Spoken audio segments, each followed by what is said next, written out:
Senhoras e senhores colegas da Comissão Mista por ato da Presidência da Casa, número 129 DL, eu cumprimento a todos, cumprimento o nosso convidado, senhor Paulo Henrique Wagner, engenheiro civil responsável pela elaboração do projeto estrutural do reservatório R4 no Monte Cristo, pela empresa Toposolo, Arquitetura, Engenharia e Topografia, doutor Alessandro Abreu, que o assessora juridicamente, a própria empresa. Cumprimento os meus queridos deputados Antídio Lunelli, Maurício Peixe e, naturalmente, aguardando a presença também do vice-presidente da comissão, deputado Marquito, que deve retornar, e que me concede a honra e a responsabilidade de presidir inicialmente essa sessão.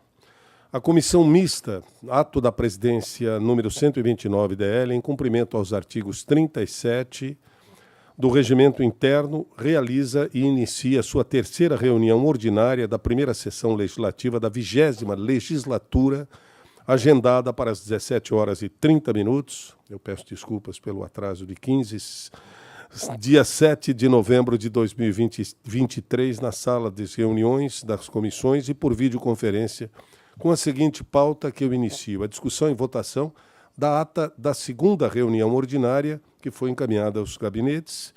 Eu coloco em discussão a ata. Em votação, os que estiverem de acordo, por favor, permaneçam como se encontram. A ata da segunda reunião ordinária está aprovada por unanimidade.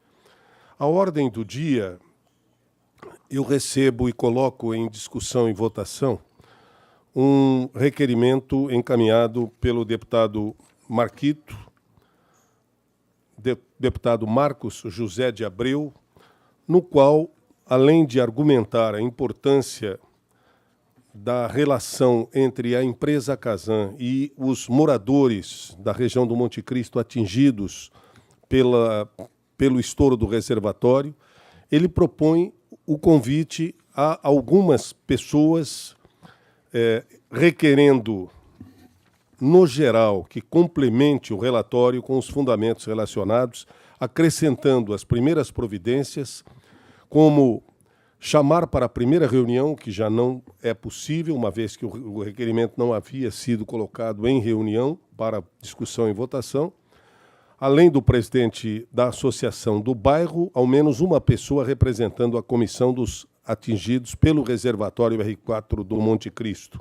Ele sugere convidar também representantes do movimento de atingidos por barragens, que está até o momento acompanhando os atingidos, convidar representante da Defensoria Pública, que acompanhou as famílias no atendimento, representante do Tribunal de Contas do Estado, e que seja questionada a metodologia indenizatória, em especial de veículos financiados, assim como seja explicitada a justificativa legal do rol de grupos atingidos abarcados pelas despesas de pronto pagamento, bem como o atendimento às demais demandas da comunidade atingida. O deputado Marcos José de Abreu Marquito já se encontra presente.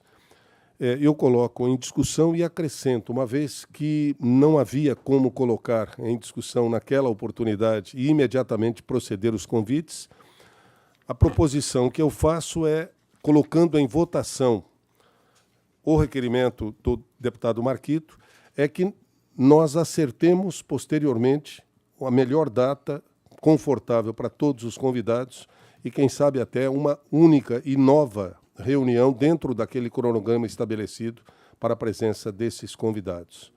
Se estiver positivo para o requerente, a palavra está aberta e fiquem à vontade. Eu estou inteiramente de acordo com a proposta, a gente repensar o calendário e incluir, englobar com a outra reunião. Ou, quem sabe, uma única reunião. Isso, uma única reunião. Que permita a todos se manifestarem. Eu acho que a gente, semana passada, teve uma reunião introdutória, podemos chamar assim, né, deputado Mário Mota. E eu acho que esse meu requerimento ele vem para também a gente debater outros pontos e assuntos que ainda não foram debatidos. Então, eu peço o apoio dos colegas deputados para a gente aprovar o requerimento e estou completamente à disposição da proposta do relator sobre a data e o modelo. Muito bem. E o requerimento está, portanto, em discussão. Se ninguém deseja acrescentar, em votação. Os que estiverem de acordo, por favor, permaneçam como se encontram. O requerimento foi aprovado por unanimidade e, posteriormente, conversaremos com a assessoria do deputado Marquito para procedermos os convites e a data específica da qual todos serão plenamente comunicados. Eu pergunto ao deputado Marquito se gostaria de assumir a presidência da reunião. Não, eu estou de acordo com a sua presidência, relator-presidente, pode continuar, eu vou estar aqui dando suporte. Por favor. Antecipo mais uma vez o nosso melhor agradecimento ao senhor Paulo Henrique Wagner, engenheiro civil responsável pela elaboração do projeto estrutural do reservatório R4 do Monte Cristo, pela empresa Toposolo, Arquitetura, Engenharia e Topografia, e também ao doutor Alessandro Abreu, que o acompanha. Eu peço licença, então, aos deputados Lunelli e Maurício Peixe para proceder a algumas indagações na condição de relator e, posteriormente, abrir, naturalmente, a indagação dos senhores e do deputado Marquito para que nós possamos dar início de uma maneira efetiva a esta reunião. Bom, com esta reunião, nós entramos no 4º encontro da comissão mista e 2ª reunião ordinária com a participação de convidados. E, mais uma vez, eu friso, não é uma comissão parlamentar de inquérito, por isso não podemos convocar ninguém. Nós convidamos e agradecemos aqueles que dão aquiescência ao nosso convite para estarem conosco. Portanto, é esta a 2ª reunião ordinária com a participação de convidados que eu tenho certeza são imprescindíveis para que as devidas respostas possam chegar à nossa sociedade. Eu devo expressar que esta questão me sensibiliza profundamente devido a um levantamento da nossa equipe de fiscalização do gabinete referente aos contratos escolares da Secretaria de Estado da Educação. Eu passei muitos dias desse ano de 2023 viajando, debatendo e visitando obras ainda inacabadas, licitadas pela Secretaria de Estado da Educação. Aparentemente pode não ter nada a ver com a reunião de hoje. Mas eu queria lembrar aos senhores que debatendo, encontramos absurdos em obras públicas pelo Estado, tal qual o atraso de 2.585 dias, pouco mais de 7 anos, identificados neste contrato da Casan que nós estamos apurando. Não à toa, a frase que mais devo ter escutado durante este ano foi: Mário, não mexa com o coração, fique calmo, tranquilo, Mário. Obra pública é assim mesmo. Os senhores não imaginam o que eu ouvi, quantas vezes ouvi, em pontos distintos, num mantra que me parece perpassar a todos os que estão próximos de obras públicas. Mas obra pública, em contrapartida, não tem que ser dessa forma, não é assim. Parem de gritar com esse mantra de que obra pública é assim mesmo. Por isso, agir no sentido de indicar possíveis responsáveis por possíveis falhas ou erros que levaram ao rompimento, mas também a todos os erros que pudemos identificar no contrato, é trabalhar, e num conjunto de deputados e colaboradores, não somente para evitar novos rompimentos, mas também para gerar incentivos que combatam o absurdo de que, abre aspas, e eu pretendo dizer quase pela última vez hoje, de que obra pública continua sendo assim mesmo. Não pode ser assim mesmo. Dito isso, eu ressalto que a atuação deste relator será sempre pautada pela imparcialidade que o caso requer e que os meus questionamentos serão sustentados apenas em documentos oficiais a que tivemos acesso. Com isso, eu tenho certeza de que, de uma forma natural, poderemos chegar a irregularidades na obra, falhas no desenvolvimento do contrato e sem qualquer juízo pré-feito ou antecipação de culpa ou responsabilidade aos indivíduos envolvidos. Eu aproveito para mencionar também que, prezando pela transparência desta apuração, eu citarei em slides os documentos que embasam os nossos questionamentos. Por fim, ainda, com o intuito de esclarecer, eu informo que Em muitos casos, será feita uma correlação entre a fiscalização da obra do reservatório de Forquilinhas com a do reservatório do Monte Cristo. Ambas integram o contrato EOC 966-2014. E isto ocorre porque a troca de fiscal da Casan no dia 1º de maio de 2019 resultou em apontamentos técnicos para a obra do reservatório de Forquilinhas, ainda em estágio inicial, que não foram registradas pelo fiscal anterior para o reservatório do Monte Cristo, este com a estrutura já na laje no momento da troca dos fiscais. Feito esses comentários iniciais, eu inicio perguntando ao senhor Paulo, a quem mais uma vez agradeço por estar conosco, se o senhor se lembra e se poderia informar, apenas para registro da comissão, o número do contrato firmado entre a Toposolo e a Casan com o objetivo de elaborar os projetos estruturais e também o prazo contratual, a data de início dos serviços e a data prevista de entrega dos projetos a contratante, caso o senhor se recorde, evidentemente. E fique à vontade, por favor. Isso, pode puxar o microfone, por favor. Boa tarde. Boa Agradeço a oportunidade de estar aqui, porque esclarecer nunca é demais, né? Esses dados eu não possuo. Eu sei que é janeiro, né? O janeiro de 2010 foi quando foi lançada a proposta, né? O valor era um valor adequado, mas para o montante de dizer assim que foi licitação, isso eu não me recordo. Mas o valor do projeto, para vocês terem uma ideia, daquele reservatório de Monte Cristo foi de R$ 10.490, então, para elaborar o projeto. Então, eu não sei até que ponto... Eram distintos? Monte Cristo 1? Foi R$ 6.000 reais do Forquilinha, né? E 10.490 o do Monte Cristo, o do R4. O R4, né? Então, eu não me recordo. Assim, os prazos são prazos normais de engenharia, porque quem nos fornece o projeto arquitetônico é a Casan, né? Ou seja, faz parte do escopo contratual.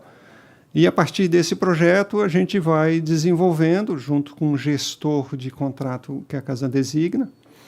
E a gente, nas dúvidas, a gente vai e volta, né? Manda, estou com dúvida em tal situação, e ele assim vai nos alimentando de informações e a gente visa integrar o projeto, né? E a sua relação era diretamente com o gestor da Casan? Sim, sim. Exclusivamente? Sim.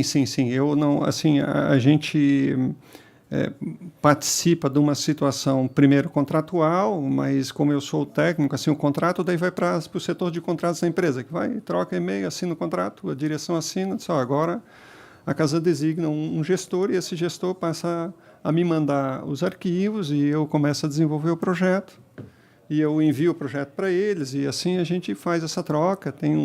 A Casan tem toda uma padronização de tipo de apresentação, de cores, sabe? Umas coisas de projeto, então a gente tem que seguir essa padronização. Né? Pois não. Mas eu não tenho a informação assim de prazos e entrega, mas Era mais uma pergunta em janeiro. Foi janeiro, foi a contratação, daí foi ao longo de 2010 que foi a entrega. Exclusivamente do projeto, né? Nada de orçamento, daí não era nossa competência.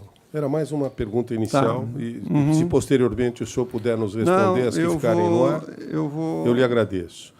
Conforme constatado em algumas das plantas elaboradas pela Toposolo, verificaram-se revisões realizadas nos projetos em 2013, 3 anos após a elaboração dos mesmos em 2010. Eu acho que nós temos um slide que pode trazer com facilidade, se puder colocar para a gente, por favor. A título de exemplo, aí está. Segue a planta das vigas baldrame, com destaque para a informação de revisão realizada em 2013. Nós temos ali a emissão inicial, junho de 2010, e lá embaixo, alteração Dos textos. Dos textos, isso. Isso é texto informativo, talvez alguma outra informação descrita. Sim. A segunda... Alteração dados do selo. Alguma informação de selo que provavelmente não tivesse adequada, né? Sim. Né? E finalmente alteração V4, V6, V7. Em março de 2013. Sim. Eu me lembro que houve uma alteração solicitando a inclusão de alguns drenos na parte embaixo da laje, certo. Na parte da fundação, ali, né, embaixo, antes de começar a executar. Então, são situações que eles foram solicitando e a gente procede à alteração, né? Houve alguma alteração nesse período em relação às especificações do serviço licitado? Não. Na realidade, a gente, quando é contratado, é para desenvolvimento do projeto estrutural, né? Então a gente é aquilo que eu lhe disse, né? Vai e volta, né? Isso em tese normalmente não tem custo, né? Então faz parte é uma espécie de assistência técnica, mais ou menos. Normalmente é assim que acontece. Uma outra situação que gerou dúvidas foi o fato encontrado no diário de obra do dia 13 de março de 2015, no qual informa que durante a fase de terraplanagem da obra do Monte Cristo encontrou-se uma tubulação da própria Casan ainda em funcionamento. Inclusive, mais adiante foi informado que o tubo, na verdade, tratava-se de uma adutora de 600 milímetros. No próximo slide, que eu peço vá para o ar, por gentileza, consta referência sobre o tubo encontrado. Esta parte amarela fica fácil de ser lida. Este é diário da obra da Casan do dia 13 de março de 2016. E a empreiteira anotou: nesta data reuniu-se a fiscalização da obra através do engenheiro Antônio, representante da construtora e equipe técnica da Casan, representada pelo senhor Joy Rosterman, e definiu-se que a Casan usará de sua mão de obra para fazer o deslocamento da tubulação que está passando sob o local de execução do reservatório. Tal serviço faz-se necessário devido ao grande número de estacas que serão cravadas no local e que, invariavelmente, irão coincidir com a tubulação. Com base nessas informações, é que eu lhe pergunto, no caso da obra do reservatório do Monte Cristo, resultou um atraso de mais de 2 meses no andamento. Havia alguma responsabilidade técnica da Toposolo em identificar a adutora pré-existente durante a realização das sondagens ou de qualquer outro serviço realizado em campo? Não. A gente não tinha conhecimento dessa adutora. A adutora era do reservatório antigo, né, do existente. Sim, aquele circular que está acima do que estourou. Está acima do que estourou. A gente mas não eu pergunto, tinha. a responsabilidade técnica de definir, de fazer a sondagem também não era da Toposolo? Não, quem forneceu a sondagem foi a própria Casan. A sondagem da capacidade de solo, né? Certo. Não a identificação da adutora, né? Talvez a Casan também tenha sido pega de surpresa, embora saísse 2 adutoras de 600. E daí isso eu não saberia lhe dizer. Pois não. Mas não é responsabilidade, não fazia parte do escopo da nossa atividade. E eu repito, as perguntas que eu começo a fazer do ponto de vista técnico não têm diretamente a ver com o estouro do reservatório, mas tem com, por exemplo, o atraso de quase 3.000 dias que vai se juntando no decorrer da obra. Entrando rapidamente no contexto da obra do reservatório de Forquilinhas, também objeto do contrato 966. No próximo slide, no registro do diário de obra do dia 23 de 10 de 2014, ainda no primeiro mês de vigência do contrato, a gente percebe ali no amarelo erro de projeto e orçamento reservatório Forquilinha, sendo que este erro apontado pelo fiscal do contrato da Casan, ao que parece, foi um dos principais motivos para o atraso de 4 anos na execução da obra. Houve alguma ressalva ou solicitação de adequação a ser feita nos projetos antes do recebimento definitivo pelo fiscal do contrato da Casan, São Paulo? Que o senhor se recorde, evidente? Pode repetir a pergunta? Posso, sim. Ali está, erro de projeto e orçamento, reservatório Forquilinhas, inexistência na planilha orçamentária dos serviços relativos às estacas pré-moldadas de concreto. Não, daí isso, assim, é isso que eu lhe falei. A gente fazia o projeto. Orçamento e licitação, daí não era com a Toposolo. Com a Toposolo. A gente não tem acesso às informações dos preços ou alguma situação assim. A gente entregava o projeto, né?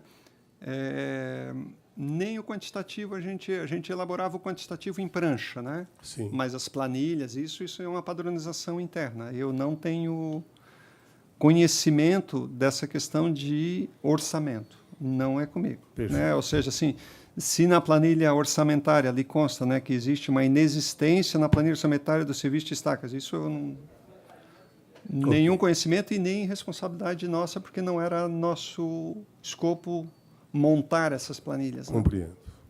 Bom, por fim, antes de entrarmos nos questionamentos direcionados ao rompimento da estrutura, se faz necessário questionar ainda o fato que resultou em praticamente 1 ano e meio de obra parada no Monte Cristo. O próximo slide traz informações do diário de obra do dia 10 de junho de 2015. O serviço de cravação de estacas suspenso. Moradores vizinhos ao reservatório pediram a paralisação dos serviços por estar provocando extrema vibração nas respectivas residências.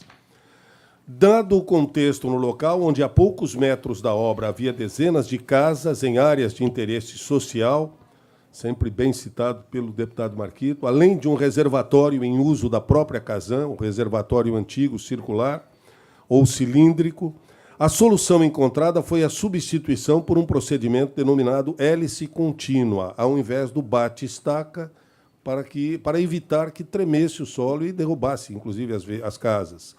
Eu pergunto, optar pelo método de hélice contínua já não deveria ter sido a opção tecnicamente recomendada na fase de elaboração do projeto?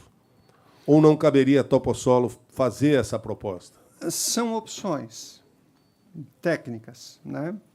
A hélice contínua é um custo um pouco mais elevado, em torno aí de 20%, 30% mais elevado que a cravação, né?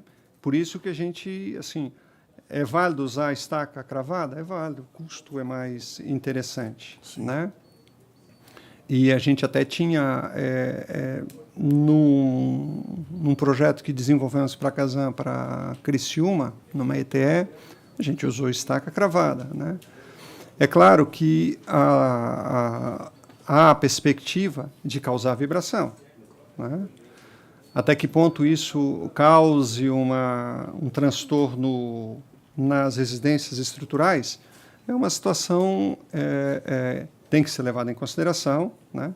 E por isso que foi solicitada essa alteração. Mas eu vejo a data ali junho de 2015. Exatamente. A minha solicitação daí, isso está no diário. Até chegar em mim, até chegar na empresa Toposolo, a gente não tem conhecimento quanto tempo demora isso, né? O que eu tenho de documentos é que nós fizemos essa alteração para a estaca hélice contínua em janeiro de 2016. É que nós apresentamos daí uma alternativa. A alternativa, ela foi justificada, a gente teve que fazer uma justificativa técnica, porque da alteração, né? Veio da Casan a solicitação de mudança, né? Sim. Entende? Então, a gente fez aquilo que a dizer, Casan... Da detecção do problema de bate-estaca até a sugestão, praticamente 6 meses. Daí isso eu vou lhe dizer para o senhor. Daí Sim, eu não era. Os senhores receberam e expediram a sugestão de hélice contínua em janeiro do ano seguinte. Que foi, eu acredito que foi a entrega do projeto dessa nova opção. Tá? Provavelmente deve estar em projeto a data como o senhor tinha naquelas pranchas ali. Tá? Exatamente. Tá? O senhor chegou a refazer cálculos estruturais do reservatório do Monte Cristo após o rompimento? Caso sim, o senhor poderia comentar esses resultados obtidos? Olha, é claro, né, que a gente, quando vê uma situação calamitosa como foi ali, né, a gente sente, né, percebe assim que felizmente a ruptura não causou problema de vidas, né? De vidas, perfeito. Eu acho que isso é uma coisa assim que a gente tem que agradecer essa situação.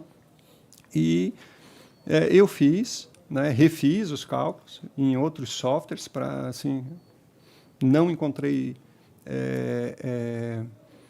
disparidade com aquilo que nós apresentamos em 2010. Então eles confirmam a correção, né?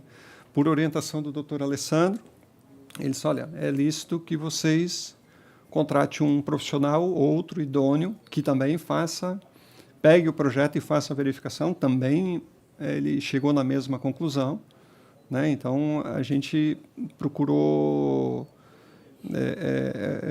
aquela situação, né? Às vezes a gente faz o projeto, que parâmetros usa, né? Então, os parâmetros estão corretos, o projeto está correto. E é claro que refiz o cálculo, né? Usando outro software para ver se validava aquilo que foi desenvolvido na época. E validou. Validou, está correto. Convidaram um outro profissional, claro, isento para que refizesse o cálculo. Refizesse os cálculos. Também confirmou a correção. Até pedimos um laudo, né? Temos um laudo e pudemos disponibilizar esse laudo desse outro profissional, né? E temos os nossos memorandos de cálculo também, não tem problema a gente disponibilizar para vocês, isso fica à vontade. Sr. Paulo, assim como aconteceu algumas vezes durante a construção do reservatório Forquilinhas, em que esteve reunido com engenheiros da Casan algumas vezes para debater dúvidas em relação ao projeto estrutural, eu pergunto se o senhor também foi requisitado para reuniões ou visitas presenciais na obra do Monte Cristo, visando sanar dúvidas técnicas, e se sim, algumas dessas dúvidas remetiam à forma construtiva das paredes, dos pilares ou das armações? Eu tenho lembrança de ter ido uma vez na época do estaqueamento, né? Quando estava o terreno completamente limpo, não havia nada, ou seja, porque tinha essa alteração de tipo de estaca, eu tinha que ir lá ver o terreno. Fui lá, né? Sempre aquela condição que eu lhe disse, né? A empresa solicitava, passava pelo fiscal, o fiscal pedia para o gestor do projeto me convocava. E assim, é esse o rito que a gente sempre fez. E outras vezes, mais uma, talvez, não era uma visita corriqueira, não era uma solicitação corriqueira e também assim não fazia parte do nosso contrato acompanhar ou estar, né, presente na obra, né? A gente é convocado quando há dúvida. Nessa segunda que o senhor talvez se lembre, foi para dirimir alguma dúvida em relação ao projeto? O senhor se recorda disso? Sempre é. Sempre é. Sempre é. Perfeito. Não, sempre é. Sempre em relação ao projeto, assim, daí o que quer dizer assim, em que momento que aconteceu isso, né? Daí eu não tenho lembrança, mas eu lhe digo assim que as armaduras não estavam colocadas, entende? As armaduras das paredes ainda não estavam colocadas. Okay. Então daí o senhor tem mais ou menos o tempo. Perfeito. Isso, daí a lembrança complica. Assim, eu tenho certeza que concretagem não tinha sido feita, entende? Então eu não... Entendo. Pode ser que houve dúvida sanada sem visita à obra. Entendo. Entende? Isso... Em cima do projeto? Em cima do projeto, porque alguém fez assim, olha, não, é assim. Perfeito. Né? Porque... Em suas fiscalizações, a nossa equipe teve acesso a relatórios elaborados pela Casan. Sim. Que citam as divergências encontradas por seus técnicos em relação à estrutura projetada e executada. Sim. Eu vou apresentar em seguida 3 principais situações apontadas. Sim. A primeira delas são estribos com diâmetros divergentes do projeto. Sim. Estribos com diâmetros divergentes, o projeto estrutural está aí. Previa estribos de 10 milímetros de diâmetro posicionados a cada 20 centímetros na região intermediária do pilar. No entanto, os estribos encontrados no local eram de 5 milímetros de diâmetro espaçados a cada 20 centímetros. O segundo vai para a barra do pilar inadequadamente posicionada. Eu peço o próximo slide, por favor. Aí estão. O projeto estrutural previa 13 barras de 25 milímetros a serem posicionadas na face externa do pilar, na região de intersecção entre o pilar e a parede. No local do colapso, constatou-se que as barras não estavam posicionadas conforme o indicado no projeto. Percebam que as barras estão abaixo de onde deveriam estar. E, finalmente, armadura adicional de ligação pilar-parede ausente, que é o terceiro slide.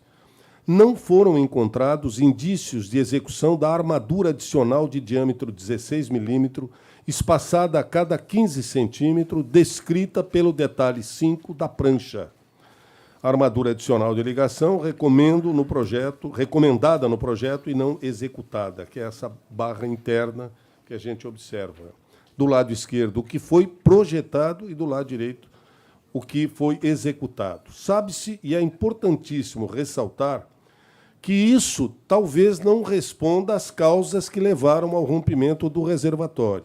Nós não estamos afirmando isso. Mas são divergências encontradas que só os especialistas, por meio de laudos periciais, saberão dizer os reais motivos que culminaram efetivamente no rompimento.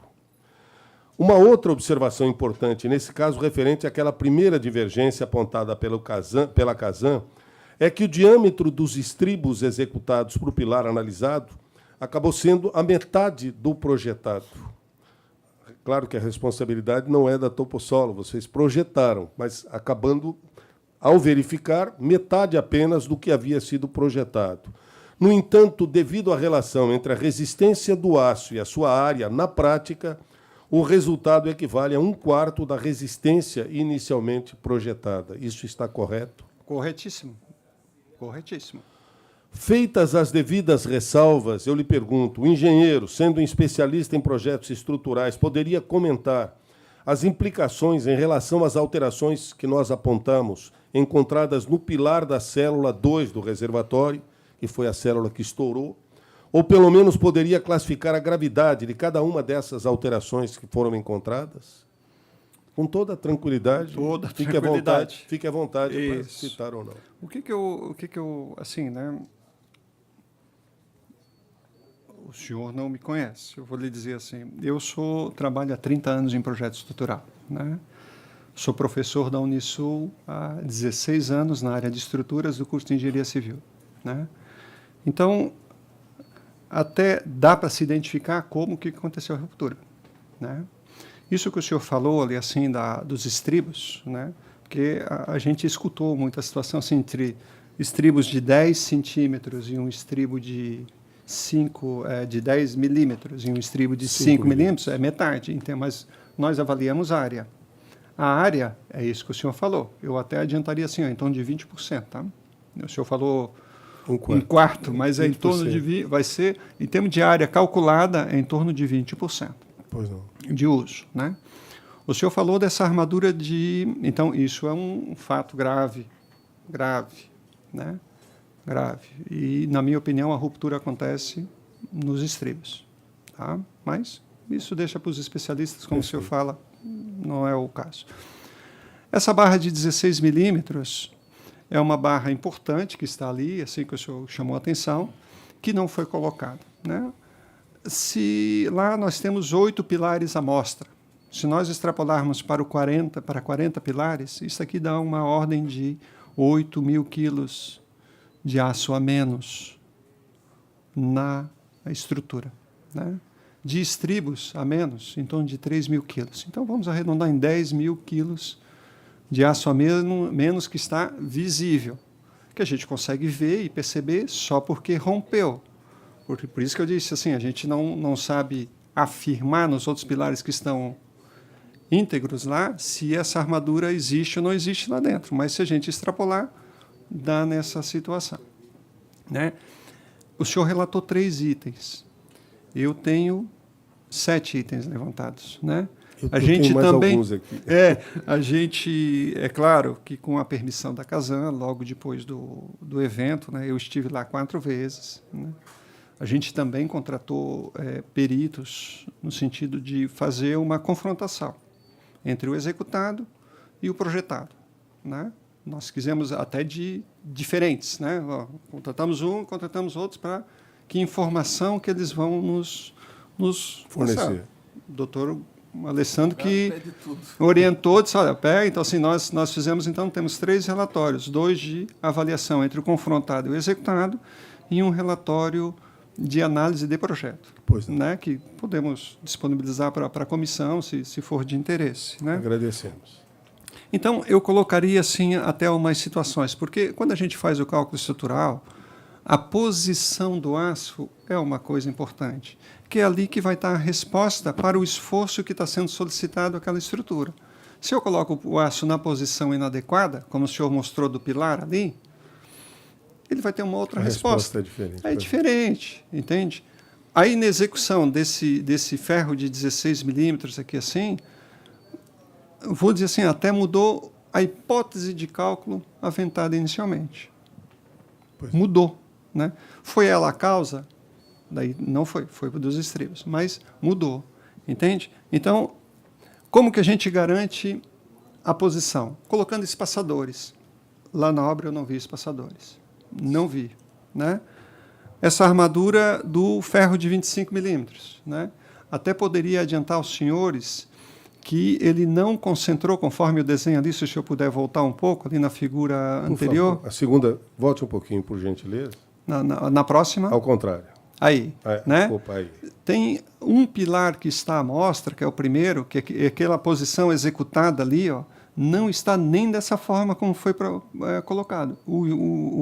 As camadas, que são ali 4, 4 e 1, elas estão divididas ao longo do pilar. Ao longo do pilar. É isso que está de ver, né? Tinha armaduras lá. Essas armaduras a gente não viu.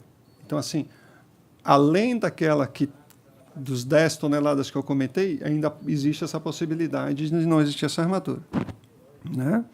Os estribos, você falou, né? Há uma diferença nas espessuras das paredes, que não está em projeto. Se a gente observar, entrar no reservatório, tem uma parte da parede que está com uma espessura menor. Entre o projetado e o encontrado? O projeto é 25 centímetros. Sim. Daquilo que caiu, a gente conseguiu medir 25 centímetros. Mas daquilo que não caiu, que é entre as duas celas, a gente percebe que existe uma região em que a espessura é menor. Fato, né? Sim. Isso é fato, né? Existe isso lá, a olhos vistos, né? Da ausência dos espaçadores, as armaduras ficaram em posição inadequada. As das paredes, que são os grandes esforços, né? Porque a gente entende que a armadura sempre tem que estar na face externa e ela estava no meio. Então a parede estava funcionando de uma outra maneira, estruturalmente, né? Existe ainda umas não conformidades, né? Daí que a gente quer abrir algumas janelas de inspeção para verificar. A gente quer não, né? Eu como projetista e professor e assim entender o que está acontecendo ali, né? Dizer quem é o culpado, isso não nos cabe, pois né? É. Mas entender o que aconteceu, eu acho que nos cabe porque como envolvido, sim, né? A gente precisa perceber isso. E para, né, evitar novos existe uma gama de profissionais envolvidos, né? Mas a gente tem que o fato ele é imbatível, né? Vocês, numa olhada, vocês identificaram o seu grupo aí de técnicos, identificou 3 situações. A gente já identificou mais algumas, né? Se a gente começa a trabalhar, esmiuçar lá, talvez a gente encontre algumas outras situações. O senhor falou há pouco que eu não o conheço. Mas eu o respeito profundamente, assim como os demais profissionais envolvidos. Não, mas eu não estou. Não é nesse contexto. Eu sei, é que eu retomei agora na lembrança do que o senhor havia dito lá atrás. Um fato interessante sobre as discrepâncias identificadas é que elas estão evidenciadas na célula 2, aqui estourou, a estrutura rompida, que foi construída posteriormente à célula 1. A célula 1, aquele retângulo inicial que permaneceu intacto, foi construído primeiro e depois a célula 2, que foi a que rompeu. Não sabia disso. No entanto, devido à aparente simetria das estruturas, quaisquer dúvidas em relação ao projeto estrutural provavelmente surgiram durante a construção da célula 1. É pelo menos o que a gente imagina. Eu também. Ou pelo menos deveria ter surgido primeiro lá, porque ela foi a primeira a ser construída. Com base nisso, priorizou-se uma análise minuciosa dos diários da obra, sim, da primeira célula construída no Monte Cristo. E assim, nas anotações que foram datadas de 27 de setembro de 2017, nós encontramos o seguinte conteúdo, que eu peço seja colocado, por favor, mais um slide no ar. Questiona-se, nesse diário de obra, o projeto estrutural. Reservatório de 8.000 metros quadrados, corte, dobra, montagem de armadura de ligação da parede, laje, baldrame, etc., etc. Através do telefone, solicitamos esclarecimentos para o engenheiro Hugo Roden quanto à execução da armadura do pilar P2. A solicitação de esclarecimento é necessária devido ao fato do detalhamento do projeto solicitar que fosse deixado como espera 5N16, mas na continuação do pilar pede-se 13N19. Nós não somos técnicos nem engenheiro, mas se o senhor puder nos dar uma... Considerando que todos os diários de obras analisados pela nossa equipe, desde outubro de 2014 até novembro de 2022, nossa equipe pegou diário de obra por diário de obra nesse período. O do mês de outubro de 2017 é o único que, aparentemente, não foi disponibilizado pela Casan à Aresc, que é a Agência Reguladora de Santa Catarina, por meio do SGP e Aresc 2030-2023. Ou seja, nós não conseguimos localizar esse diário de obra, o do mês de outubro de 2017. Considerando que no diário de obra de novembro de 2017 os serviços prosseguiram sem a referência de informações técnicas repassadas e por quem foram repassadas. O senhor poderia comentar sobre possível dúvida relatada pelo fiscal da construtora referente a esses pilares da célula 1 do reservatório? E, para registro, se o senhor puder, confirmar a esta comissão sobre a simetria dos projetos estruturais da célula 1 e célula 2, e, não menos importante, se o senhor poderia nos informar se foi acionado pela Casan ou pela construtora para sanar as dúvidas relacionadas a esta parte do projeto. Caso sim, quais foram as orientações técnicas repassadas? Quanto à simetria, a gente fez um projeto só, né? Então, seriam os dois. Obrigatoriamente. O que é que acontece? Como a parede do meio são duas paredes, a fundação é única. Então, na realidade, a gente pensa num reservatório sendo construído dois. A fundação não. A fundação tem que pensar nos dois. Né? Então, é nesses termos. Para quem nos entendam, o reservatório é retangular, dividido em dois retângulos simétricos. Simétricos, iguais. E separados, não é isso? Separados. Tem uma junta de dilatação entre eles. Né? Então, cada um desses reservatórios, entre aspas, ou metade, suportariam 4 milhões de litros. Exatamente, é essa a lógica. E o que estourou estava com apenas 2 milhões. Eu não sei. É isso. E era só ele que continha água, segundo as informações, em testes de estanqueidade. Daí eu não, ainda em testes. Essa informação... Mas me perdoe, eu acabei fugindo da pergunta aqui. Então, quanto à simetria, sendo simétrico em termos de esforços, é a mesma coisa. E a gente tinha que pensar naquela situação. Ora, um estava cheio, o outro estava em manutenção, alguma coisa assim, estava vazio. Então, nisso também é pensado em termos de análise estrutural. Né? Essa dúvida aqui, assim, que temos, que o pessoal levantou, né? O engenheiro Hugo Roden é o tal gestor do contrato que eu falei para o senhor, designado pela Casan. Com quem o senhor trocava ideias, com quem ele me questionava. Né? No nosso memorando de cálculo, né? A gente esclarece o porquê dessa situação. São hipóteses de cálculo, tá? Sim. Porque, às vezes, ou normalmente, esses 5N16 são as armaduras que nascem do bloco da sapata, dá para dizer assim, ou do bloco, né? E, em tese, elas se encontram com as que vêm de cima. Com as do pilar. Essa é o sentido. É para fazer a junção. É para fazer a junção. Firmeza. Qual é que é a dúvida dele? É porque numa tem 5 e a outra tem 13. Porquê? O porquê, né? Se nós tivéssemos um quadro aqui assim, eu explicaria. Sem problema. Mas ela tem sentido. No memorando que nós mostramos, porque assim, quando a gente faz os cálculos de estrutura, a gente tem uma série de hipóteses, né? E uma dessas hipóteses requer que eu colocasse as 13 barras somente no pilar. Porque assim, o que é um reservatório, né? A carga vertical é o peso da água. Lei da gravidade. Lei da gravidade. Só que a parede está resistindo ao esforço da água.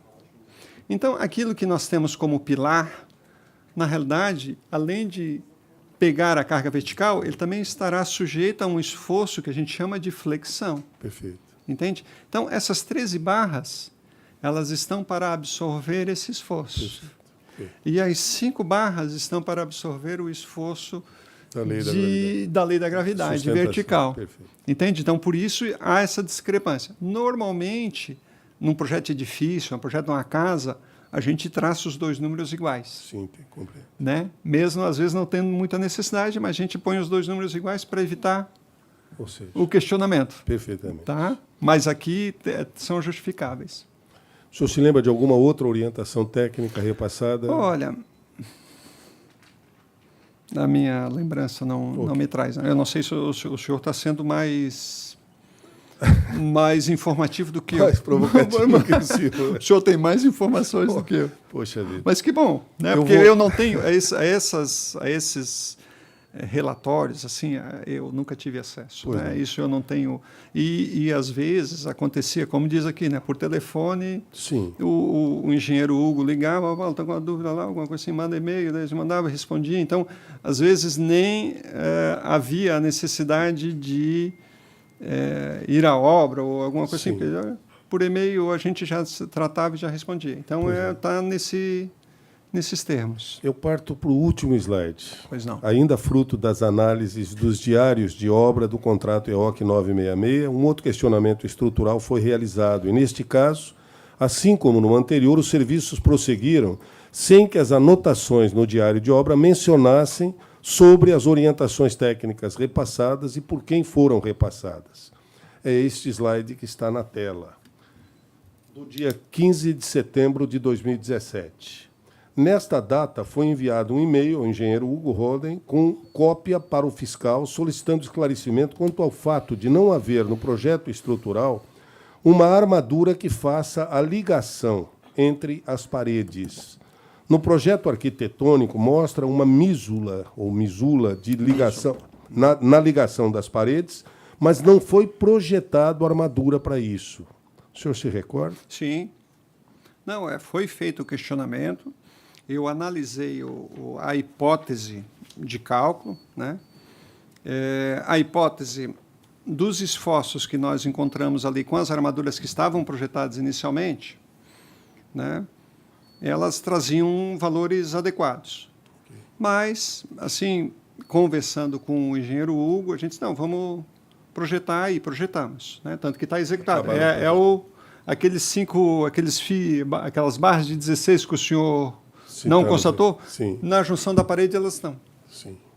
Já também na célula 1.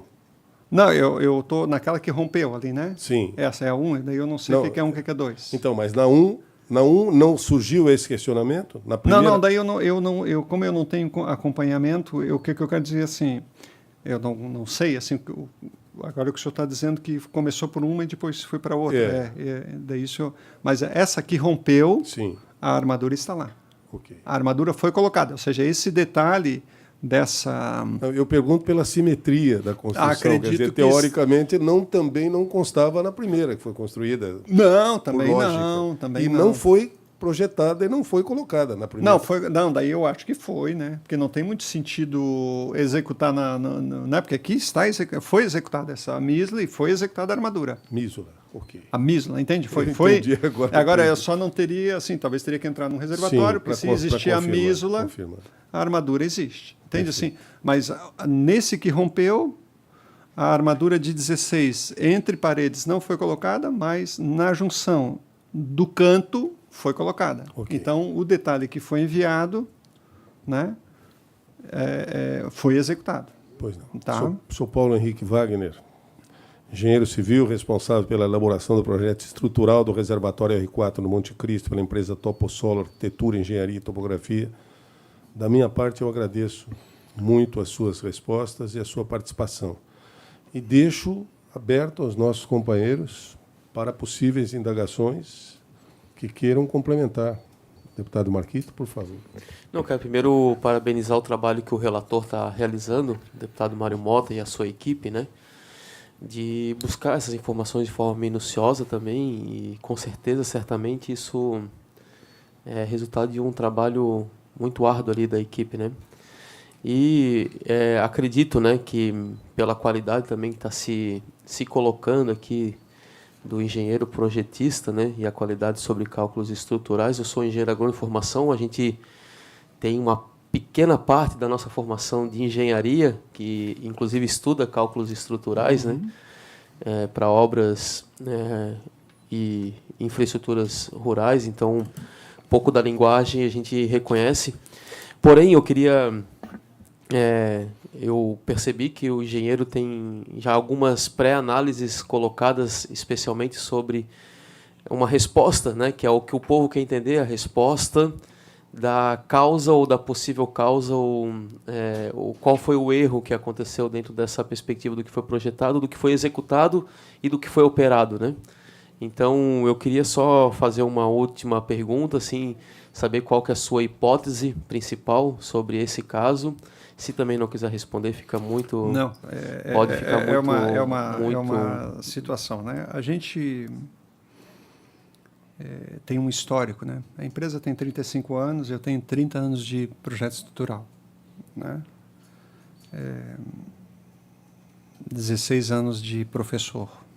A gente tem que tomar um cuidado, né, naquilo que se coloca, né? Vamos analisar fatos, né? Há um projeto, o projeto foi analisado por outro profissional, então, em tese, o projeto, na minha visão, está correto.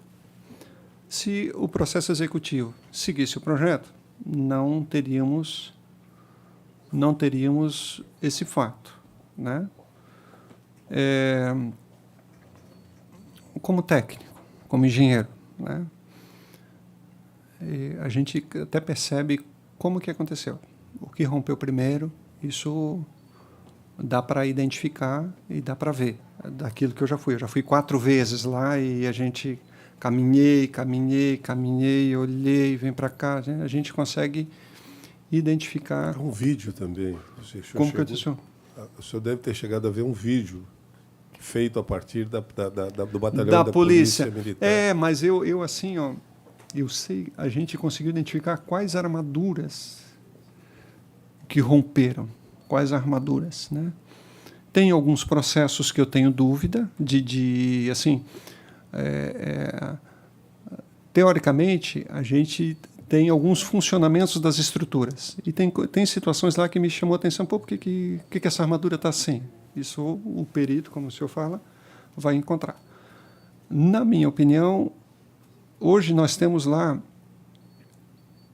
2 partes da estrutura daquela parede em pé, né?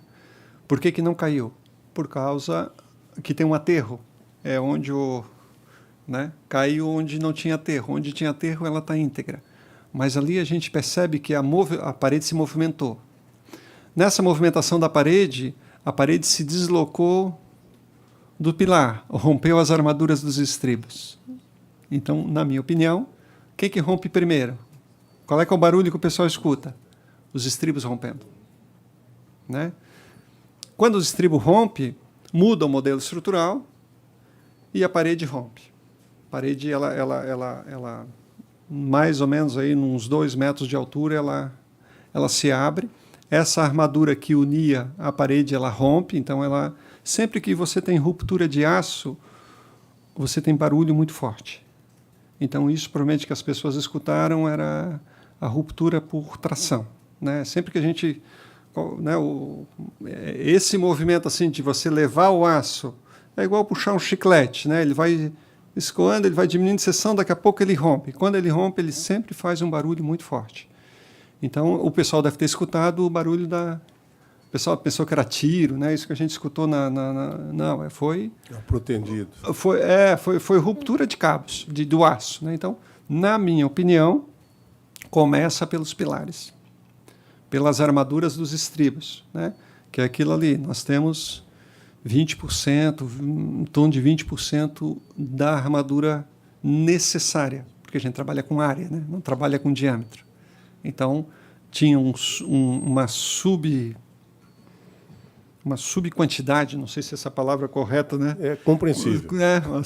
É uma quantidade a menor. Uma quantidade a menor de área de aço, então a ruptura começa por ali. E daí a questão que eu gosto de dizer assim é que não acontece nada por um fato, né? Normalmente estruturas, os esforços se dissipam muito bem, né? Mas uma série de fatores ocorreram que daí causou a ruptura, né? Existe essa situação dos estribos, né? A falta dessas armaduras que a gente chama de negativo ali, que é a barra de 16 milímetros, que ali não existe nos pilares que caíram, que foi uma coisa que eu fui lá procurar, né? Porque quando rompeu eu vi a imagem e disse, pô, mas não é esse o funcionamento da estrutura. Daí, quando não tem essa armadura, a estrutura funcionou de outro jeito. Então, assim, fui lá procurar, né? Não tem, né? E me chamou a atenção também a posição da armadura vertical e longitudinal no meio das paredes, que era para ter uma distância e tem outra distância, em torno de 10 centímetros. Era para ter 4, tem em torno de 10. Ou seja, então, o funcionamento muda, né? Tá, entende? Então, na minha opinião, como que rompe? Primeiro pelos pilares dos estribos, e a falta da armadura negativa muda o modelo, e depois é uma cascata, né? Então, esse cálculo prévio que tu fizeste de 10 toneladas a menos de aço e a somatória delas estruturalmente pode ter sido uma com certeza. Uma possível causa. Claro. É isso. Não, assim, na realidade, é o contrário, né? Não se respeitou a quantidade de estribos e não foi colocado negativo. Quanto que é a resposta disso em peso, né? 10 toneladas. Suporte de peso. 10 toneladas. Eu agradeço, para mim é suficiente. Eu vou ter que me retirar. A minha equipe vai continuar aqui, a Mexiana e a Isabelle. E eu vou ter que me reter um compromisso agora às 6h30, estão me esperando. Então, obrigado. Obrigado também por sua presença. Obrigado. Senhor presidente, deputado Lunelli, fica à vontade. Eu quero aqui, deputado Mário Mota, o senhor como relator, parabenizá-lo pelo excelente trabalho. O senhor juntamente com a sua equipe, né? Estou realmente surpreso dos detalhamentos que o senhor conseguiu. E eu gostaria de perguntar ao engenheiro Paulo, o senhor como projetista, né? No período em que o senhor projetou, ou eventualmente em algum acompanhamento, né? Não caberia talvez comunicar uma comunicação sua para a empresa contratada? Eu me refiro a essa questão dizendo de que no final, né, eu fui contratado para fazer o projeto, mas não pela execução. Mas não existe uma responsabilidade solidária nisso? Falo isso como empresário, nós lá, né, quantos e quantos processos que nós respondemos solidariamente, né? Então eu perguntaria isso para o senhor. E complementando aqui o nobre deputado Mário Mota e aos demais que nos acompanham, dizer de que eu, quando prefeito lá em Jaraguá do Sul, nós tivemos um caso parecido de uma administração anterior, onde que nós tivemos a queda de uma ponte. Ela começou afundando um lado, uma cabeceira, e no final essa ponte caiu e foi interditada, e está lá hoje, inclusive, o processo em cima da construtora e tal, né? E tivemos que fazer lá uma ponte de desvio e tal, temos essa questão. Falando isso da experiência, da passagem como no executivo, né? E de quanto que nós sofremos, por exemplo, com as empresas que ganhavam as licitações das nossas escolas, das nossas obras, nas pontes, no asfalto, inclusive, né, na pavimentação asfáltica, que nós fizemos muita lá, mas o quanto que nós sofremos, e inclusive aqui eu me refiro que a fiscalização interna da prefeitura, né, que cabia ali, e aí é onde que mora o perigo, que eu digo que normalmente acaba existindo uma certa corrupção, né, para não se executar aquela fiscalização efetivamente que tem que acompanhar dentro, né? E o senhor hoje tem acompanhado as obras do Estado aí em relação à questão das escolas, né? Das obras das escolas estaduais, né? Então eu comento isso tudo porque a gente vive esse problema no dia a dia. E eu confesso ao engenheiro Paulo mesmo, quando eu vi as imagens na televisão, né? Que eu vi aquilo tudo, eu não sou um profissional da área, mas sou empresário e temos milhares e milhares de metros construídos em termos de fábrica, né? Eu, particularmente, quando vi aquilo, digo, isso aí não podia dar outra coisa. Isso uma hora ia acabar rompendo, né? Então, mas a minha colocação é isso. Talvez o senhor, como projetista, não caberia, talvez, um comunicado oficial, né, à empresa. Essa seria a minha dúvida. Obrigado. O que eu poderia começar assim, né?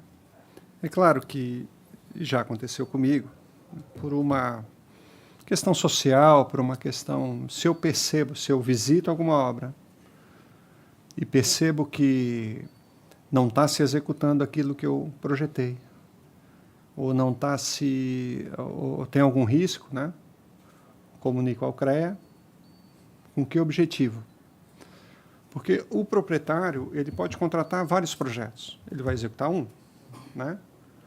E se ele me contratou, se ele está usando a minha RT para executar uma outra coisa, eu faço até um boletim de ocorrência. Comunico ao CREA, em que sentido?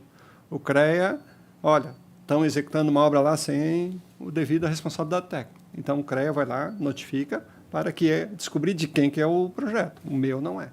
E faço, normalmente, um boletim de ocorrência, quando eu percebo, né? Nas visitas que eu faço. Né? Nesses anos todos, assim, que preocupação que eu tenho bastante? Fundações. Né? Eu gosto de dizer para os alunos assim, ó, fundação é uma coisa que a gente tem que cuidar e, de preferência, pedir para visitar a obra antes de executar ali as fundações, para a gente dar uma olhadinha, porque é ali que é o problema. O restante das obras, dos edifícios, principalmente, tem que ser um somatório de muitas coisas para haver algum problema. Mas eu lhe digo assim que, se eu percebo, é esse o meu encaminhamento. Notificação ao CREA, boletim de ocorrência. Tá? Quando eu percebo. No caso, qual é que é a minha contratação? Elaboração de projeto estrutural. Né? Não sendo parte do escopo, porque daí é a questão do custo, né? do valor. Né? Quanto que se ganha por isso? Né? É claro que qualquer serviço que se faça, há que se ter um valor remunerado. E, no caso, a gente até bota uma ressalva. Né? No valor acima não estão inclusas despesas com visita, responsabilidade técnica de execução de obra. Né? Ensaios, investigações adicionais e despesas extraordinárias. Ou seja, o nosso fica exclusivo para o projeto. A notificação para a empresa, a executora, eu acho que a minha relação com eles não poderia ser nenhuma, aliasmente. Porque eu tenho que me relacionar com o contratante, que é a Casan. Então, com eles, se eu percebesse alguma coisa, eu notificaria a Casan, em tese. Né? Mas, assim, até que ponto eu participar de uma obra, daí é uma questão assim, de quantos projetos a gente faz no ano, que demanda que deveria, né? Que custo que seria isso para mim. Então, normalmente, assim, eu me resguardo a fazer aquilo que eu sou contratado, que nós somos contratados, né? E tem o tempo, né? Ainda a gente percebe assim, eu fui contratado em 2010 para uma situação começar em 2016. Você imagina o tempo, essa situação toda que a gente ficaria e pensar, né? Tem que sempre haver uma remuneração e normalmente não é. Me permita, deputado Nelly, por isso o seu relacionamento era com o gestor da Casan, claro, que se relacionava com o fiscal da Casan, esse é o trâmite, que era quem fiscalizava se o projeto estava sendo respeitado. É basicamente isso. Basicamente isso. Mesmo quando havia alguma dúvida, o retorno vinha via gestor. Via gestor. Que era o seu contratante. Mesmo quando havia reuniões presenciais, as duas pessoas sempre estavam. Eu não me recordo de ter uma reunião diretamente assim. Com a consultora, com certeza não. Com o fiscal sem o gestor, também acho que não. Assim, talvez uma situação informal de corredor, alguma coisa assim, porque a gente, né, ao longo do tempo, né, isso que eu falei para vocês, né, desenvolvi projeto aqui da ETE de Canasvieiras, Videira, Caçador, né, Criciúma, e a gente participava disso, assim, porque esse é o tipo de cálculo de estrutura que não é assim muito comum de tu ter profissionais capacitados. Então, é claro que a Casan ela sempre pediu acervo técnico, então assim são poucas as pessoas que, porque assim, para te gerar um acervo técnico, tu tem que ter calculado. Se tu não calculou, como é que tu o início é muito difícil para os projetistas para isso, né? Os softwares são diferentes, não é um software assim como é esse software de cálculo de prédio, de casa, é um software completamente diferente, né? Então não tem muitas pessoas que sabem desenvolver esse tipo de projeto. É um projeto mais complexo, né, devido à complexidade. Eu acho que está sanada a resposta. Deixa só eu fazer um adendo na questão também do CREA, né? O CREA é muito claro na legislação em termos assim de o que é projeto e o que é execução em termos de conceito, né? Como a gente é só responsável pelo projeto, então cai naquele escopo definido pelo Conselho, né? Entende? É nesses termos. Deputado Maurício Peixe. Bom, obrigado, deputado Mário Mota. Também, da mesma forma, igual o deputado Marquito e o Antônio Donelli, eu quero lhe parabenizar.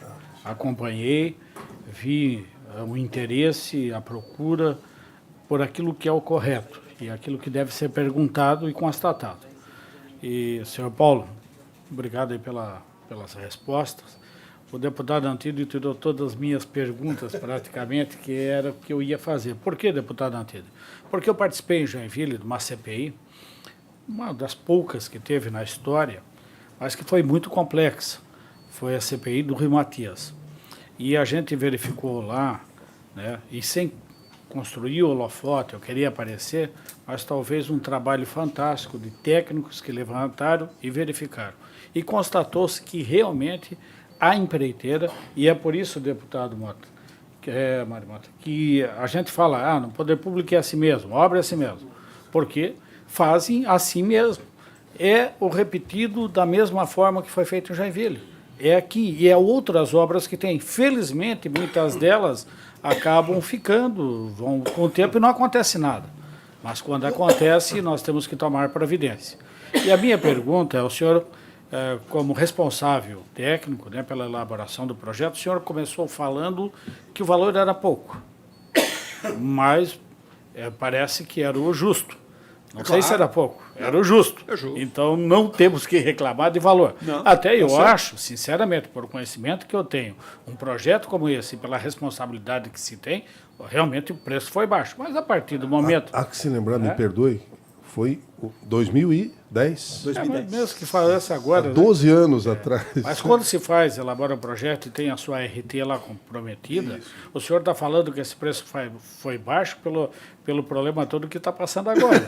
Né? Se fosse lá, estava certo. Mas o problema que está passando agora, se fosse esse incômodo todo, teria que feito 10 vezes mais o valor. Né? Mas é isso, então foi constatado.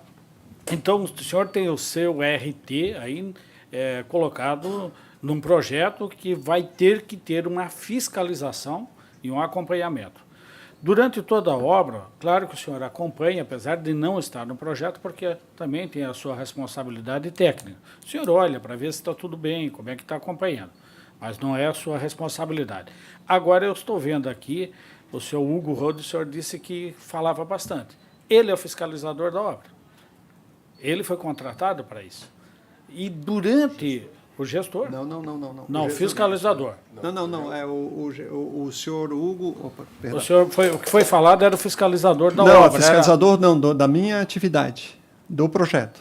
Quem era o fiscal da obra é outra pessoa. Era outra pessoa. Era outra pessoa. Tá, então eu não tinha entendido dessa forma.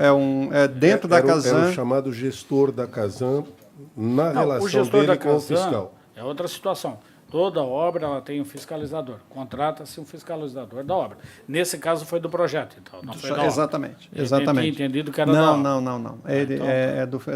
Ele me cuidava, dá para dizer assim, porque ele geria meu prazo, geria os desenhos que eram entregues, ver se estava adequado, e depois de finalizado o contrato, ele liberava o Pois pagamento. Mas o senhor sabia que havia inconsistências, não no projeto, mas na obra, que estava sendo feito diferentemente do que foi projetado? Não, né? Nenhum momento o senhor soube disso? Nunca. Não, isso eu entendo, assim, olha, eu vou dizer para os senhores, assim, ó, deixar de executar o estribo de 10 milímetros ou a armadura negativa FID 16 é crime. Não vou dizer isso. Por isso que eu disse ao deputado Antídio, o que foi acontecido lá, os próprios funcionários da empreiteira conversavam entre si, pena que não chegava na gente isso, né? Mas pessoas diziam depois assim, mas a gente avisava, a gente alertava que não estava seguindo o projeto, que economizaram. Ali o senhor falou economia, mas foi economia grande mesmo, para que a obra pudesse ser reduzido o custo. Isso é crime. Aquilo que não acontece de acordo com o projeto feito, que se reduz custo, diminui percentual de material que está sendo colocado, é crime, não está chegando. E deveria ser fiscalizado pela quem foi contratado para fiscalização e também a empresa.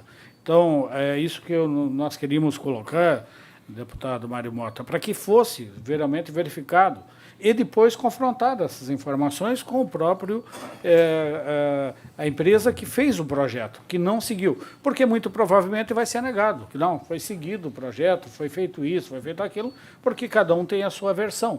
Então, isso tem que ser acariado, confrontado, para que a gente possa ter essa certeza do que foi realmente um crime que aconteceu e não fazer exatamente aquilo que recomendava o projeto. Esse é o meu entendimento.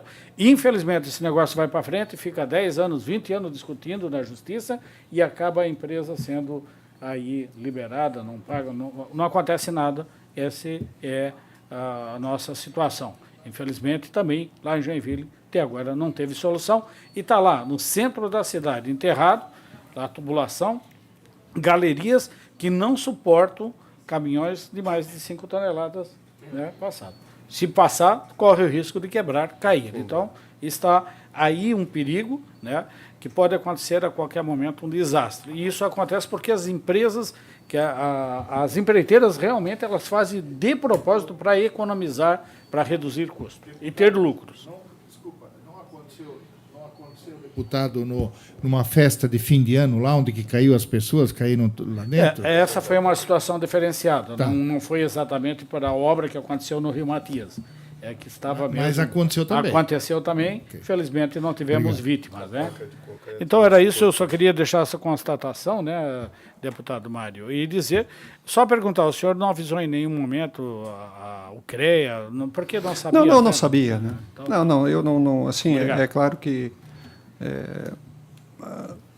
não teria muito nexo, assim, porque a situação é visível, se eu visse, né? É claro que agora, depois que caiu, é uma coisa fácil falar, mas a situação, o que eu posso dizer assim, uma barra de 16 milímetros é mais grosso que esse microfone. Então, cada pilar teria 59 barras.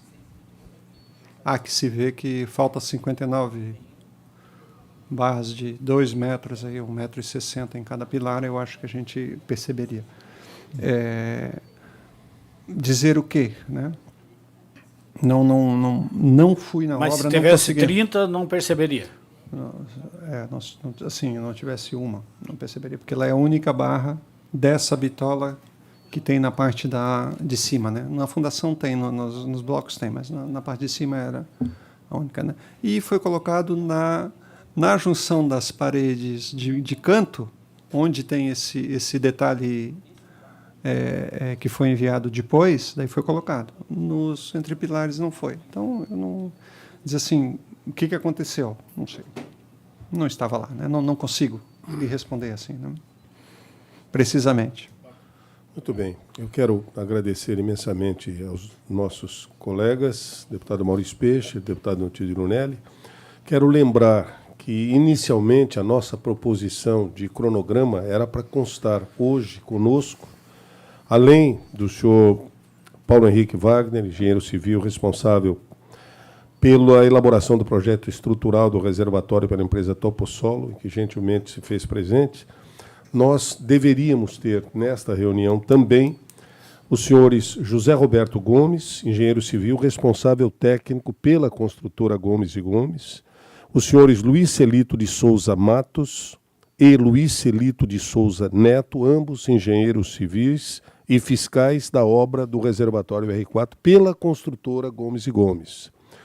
Infelizmente, o convite aos senhores da Gomes e Gomes só chegou no dia de ontem. Nós tivemos o feriado da semana passada, tentamos o contato via e-mail, ele retornou e só ontem eles tiveram acesso ao convite. E nos encaminharam um ofício que eu passo a ler nesse momento, Palmito, 7 de novembro de 2023. Ao excelentíssimo senhor deputado Ivan Nats, presidente da comissão mista, a construtora Gomes e Gomes, pessoa jurídica de direito privado, inscrita, CPF, etc., etc., e eu, Luiz Celito de Souza Neto, engenheiro civil, viemos por meio do presente informar e, ao final, solicitar. Nos alcançou ontem, no final da tarde, começo da noite, e-mail em que foi encaminhado um ofício convite para nos fazermos presentes à reunião ordinária da comissão mista, constituída pelo ato da presidência 129 de 2023. O convite é para prestar informações sobre o rompimento do reservatório R4 da Casan, no bairro Monte Cristo, em Florianópolis. Desde já esclareço que temos interesse, sim, em prestar todos os esclarecimentos possíveis e necessários que tenhamos ou venhamos a ter. Contudo, em que pese o respeito que temos à Assembleia Legislativa do Estado de Santa Catarina e a todos os seus deputados, em função de compromissos profissionais pré-existentes, não conseguiremos nos fazer presentes. Desde já nos colocamos à disposição para, assim que marcada uma próxima reunião, com prazo para nos organizarmos, compareceremos para prestar as informações e os esclarecimentos. Atenciosamente, Luiz Celito de Souza Neto, construtora Gomes e Gomes Limitada. Nós vamos entrar em contato com os responsáveis citados. Entendemos que, como havia confirmação do senhor Paulo, e como as perguntas que tínhamos também eram em número bastante extenso, se tivéssemos na oportunidade a presença dos 3 engenheiros da Gomes e Gomes, talvez nós não tivéssemos tempo suficiente para desenvolver desta forma. Por isso, mantivemos esta reunião.